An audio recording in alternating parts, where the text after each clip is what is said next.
মাত্র কয়েকদিনই আদ্রিতের বাড়িতে কাটিয়েছেন কৌশাম্বী।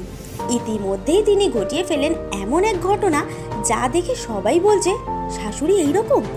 তাদের বিয়ের মধ্যে বিশ্ব মাতৃ দিবস গেছে, অবশ্য সেই দিকে খেয়াল ছিল না আদ্রিত বা কৌশাম্বী কারুরই। ইতিমধ্যেই কৌশাম্বীকে নতুন নাম দিয়ে ফেলেছেন তার শাশুড়ি। কৌশাম্বীর ছবিতে সেই নাম দিয়ে কমেন্টও করেন তিনি, আর তা হলো টুনটুন। সেই ছবিতে লাভ ইমোজি দিয়ে কৌশাম্বী আবার লেখেন পিকচার अभी बाकी है। কৌশাম্বীর শাশুড়ি উত্তর দেন আওয়ার ওয়ান্ডার শেফ। প্রসঙ্গত বলে রাখা ভালো, আদ্রিত নিজেই জানিয়েছিলেন তার মা বিরিয়ানি রান্না করতে পারেন না।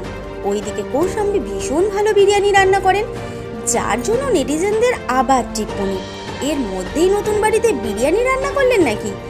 মাত্র কয়েকদিনই হয়েছে তাদের দুজনের বিয়ে, কিন্তু দীর্ঘ 2.5 বছর ধরে চলেছে প্রেম পর্ব।